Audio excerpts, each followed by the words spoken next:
제주지검의 압수수색 영장 회수를 둘러싼 논란이 확산되고 있습니다. 검사장의 동기인 변호사가 사장검사실을 방문했던 것으로 확인됐지만 검찰은 전관예우 의혹을 부인했습니다. 제주도가 감귤원 태양광 전기농사 사업자를 취소하기 위한 청문 절차를 시작했습니다.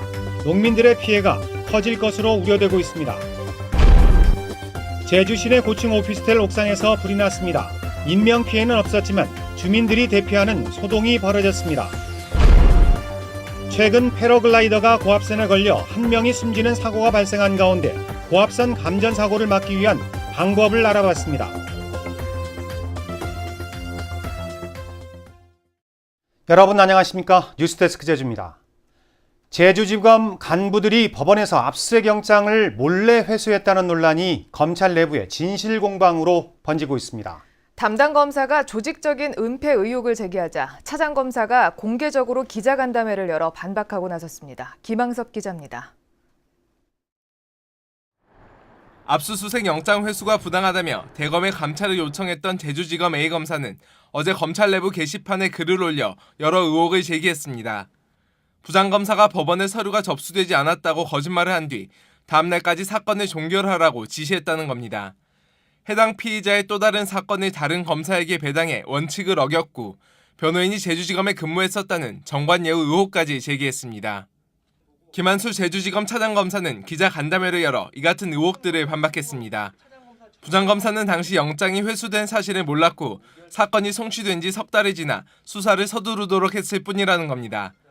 사건 배당이 잘못된 것은 단순한 착오였고 변호인이 지난 3월 자신의 사무실을 방문했지만 이번 사건과는 관련이 없었다고 해명했습니다.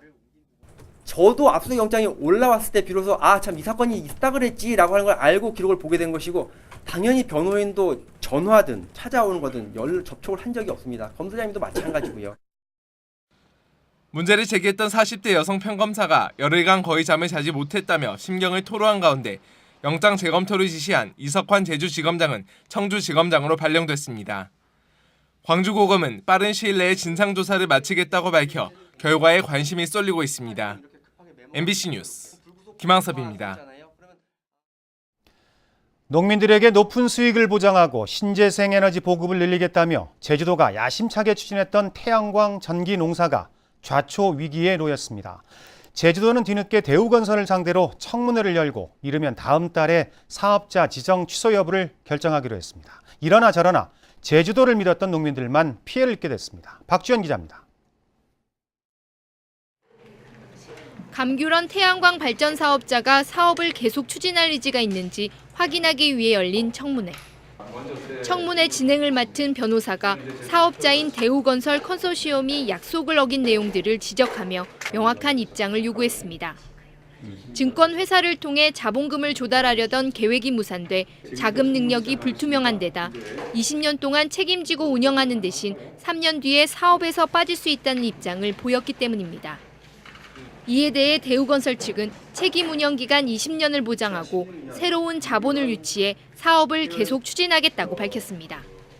사업 추진에 대한 의사는 이제 강한 의지를 가지고 있으니까 그 부분에 대해서 제주도청에 의사를 전달했다.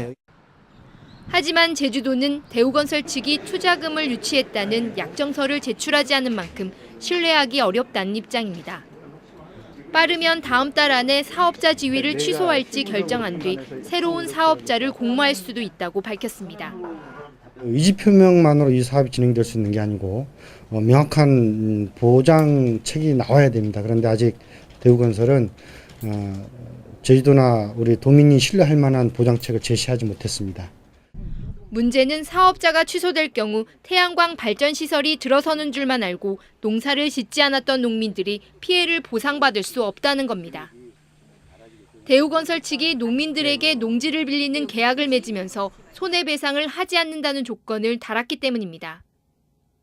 특히 새로운 사업자가 언제 나타날지도 불투명해 농민들의 피해만 더 커지게 생겼습니다. MBC 뉴스 박주연입니다.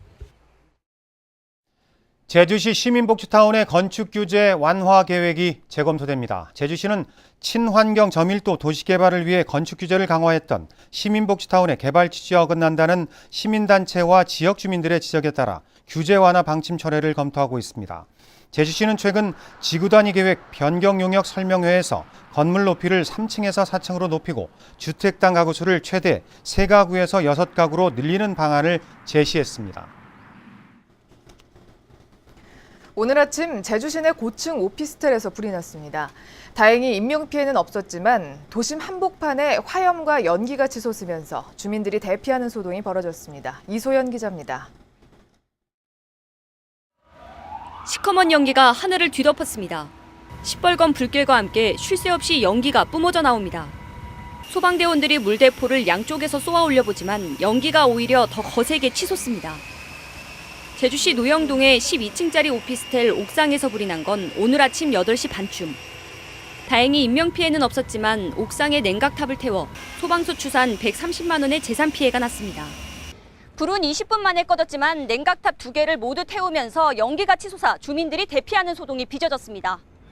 자칫 대형 화재로 이어질 뻔했지만 옥상에서 불이 나면서 연기가 아래층으로는 거의 들어오지 않은 데다 안내방송을 들은 주민들이 곧바로 대피해 인명피해는 없었습니다. 이제 앞에 보니까 불길이 많이 올라와 있더라고요. 그래서 까만색 불길이 이렇게 막 솟구치고 있어서 솔직히 겁났어요. 그래서 저희 집도 되게 가까워서 화재 당시 옥상에서는 장기간 쓰지 않아 방치된 냉각탑을 철거하는 공사가 진행 중이었습니다. 산소 절단기로 용접 작업을 하던 중 불티가 냉각탑의 보온재에 튀어 불이 난 것으로 보입니다. 오래됐어요. 초창기만 중앙집중식이었고 지금 다 개별 난방으로 다 저렇게 되니까 이거 필요 없으니까 지금 이게 좀 바닥 강수를 가된 청소는 가된 것입니다. 경찰은 정확한 화재 원인과 함께 공사업체 관계자들의 과실 여부를 조사하고 있습니다. MBC 뉴스 이소연입니다. 제주 지역에서 중증 열성 혈소판 감소 증후군 SFTS 환자가 추가로 발생했습니다. 제주도는 서귀포시에서 농사를 짓는 64살 여성이 지난 26일부터 발열과 근육통 증상을 보여 검사한 결과 SFTS 확진 판정을 받았다고 밝혔습니다. 올 들어 제주 지역에서 발생한 SFTS 환자는 12명으로 지난해 8명을 이미 뛰어넘었고 이 가운데 3명은 숨졌습니다. 최근 패러글라이더가 고압선에 걸려 한 명이 숨지고 한 명이 중상을 입는 사고가 발생했는데요. 비슷한 사고가 예전에도 있었는데 사람이 전혀 다치지 않았다고 합니다. 고압선 감전 사고의 원인과 대처 요령을 권혁태 기자가 보도합니다. 2만 볼트가 넘는 고압선에 걸린 패러글라이더. 지난 25일 한림읍 지역에서 발생한 이 사고의 피해자들은 곧바로 감전돼 중화상을 입었습니다. 피해자들의 몸이 고압선과 전신주에 동시에 닿는 바람에 전류가 인체를 타고 흐른 겁니다. 그 전선과 전선, 이번에는 부득이하게 이제 전주에다 부분이 충돌되면서 거기에 전선장이 걸려가지고 밑으로 해가지고 달랑달랑 매달면서 우리 기기라든가 충전부에 아마 건드렸을 것 같고. 20년 전 제주대학교 부근에서 발생한 패러글라이더 추락사고. 당시 사고를 당한 여대생은 2만 볼트가 넘는 고압선을 두 손으로 쥐고도 별탈 없이 구조됐습니다. 고압선 외에 다른 물체는 접촉하지 않아 인체에 전류가 흐르는 것을 피할 수 있었기 때문입니다.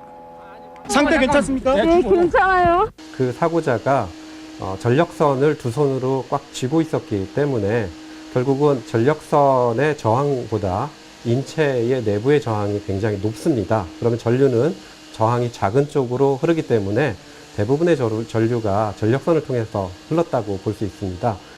결국 패러글라이더가 고압선에 걸리더라도 전신주 등 또 다른 물체에 닿지 않으면 감전 사고를 피할 수 있다는 이야기입니다. 그러나 고압선의 경우 감전되지 않더라도 스파크가 일어 화상을 입을 수도 있습니다. 특히 패러글라이딩 업체들의 안전교육도 미흡한 실정이어서 사고를 막기 위한 제도적인 장치도 필요합니다. MBC 뉴스 권혁태입니다.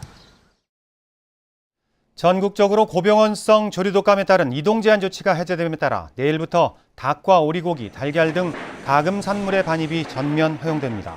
또 병아리와 종개, 관상조류도 사전에 신고한 뒤 방역 절차를 거치면 반입할 수 있게 됩니다. 제주도는 유관기관 의견 수렴과 농가 설명회 등을 거쳐 다음 달에 독자적인 AI 방역 대책을 확정할 계획입니다.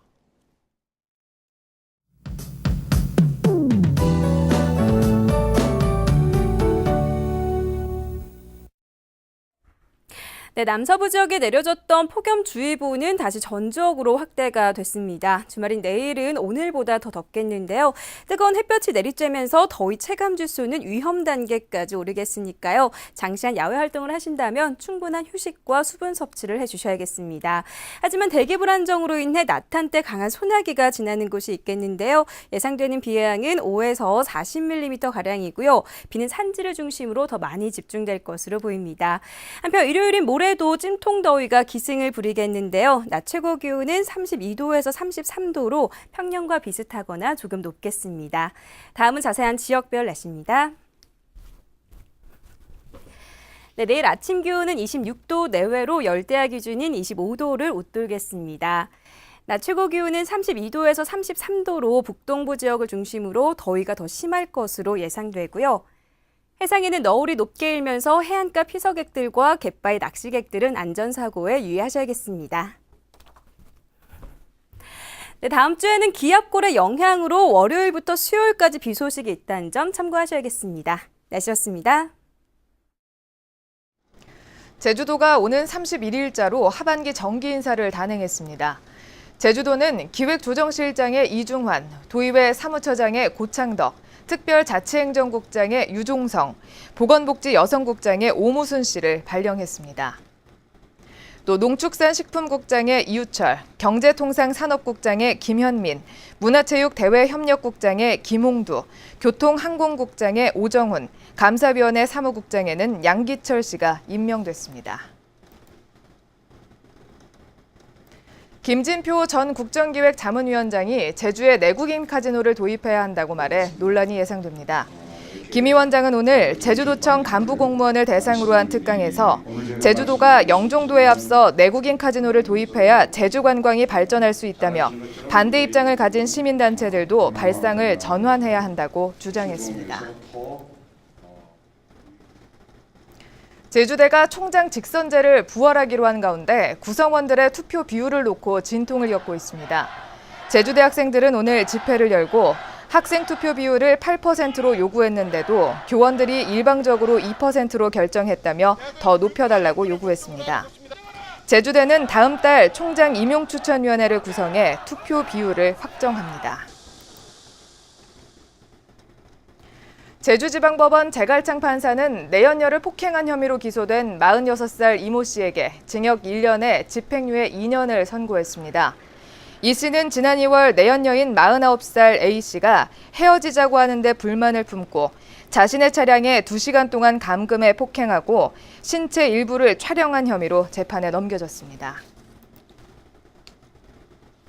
정부의 지방자치단체 합동평가에서 제주도가 부진한 선정을 받았습니다. 행정안전부가 실시한 평가 결과에 따르면 제주도는 국정시책 추진 9개 분야 가운데 환경살림과 안전관리 등 2개 분야에서만 가등급을 받았을 뿐 5개 분야는 나등급, 사회복지 분야는 최하위인 다등급을 받았습니다. 지난해 평가에서 제주도는 6개 분야에서 가등급을 받았습니다. 제주에 대한 중국 투자 수요가 크게 줄면서 부동산 투자 이민제가 유명무실해졌습니다. 제주도에 따르면 부동산 투자 이민제 투자 대상 콘도 분양 실적은 2013년 660건, 2014년 500여 건으로 활황을 보이다. 2015년은 110건으로 감소세로 돌아선 이후 올 들어서는 28건으로 급감했습니다. 이는 중국 정부가 올 초부터 자국민의 해외 투자를 억제하고 제주도가 각종 규제를 시행한 것이 영향을 미친 것으로 보입니다. 뉴스데스크 제주를 마칩니다. 즐거운 주말 보내십시오. 고맙습니다.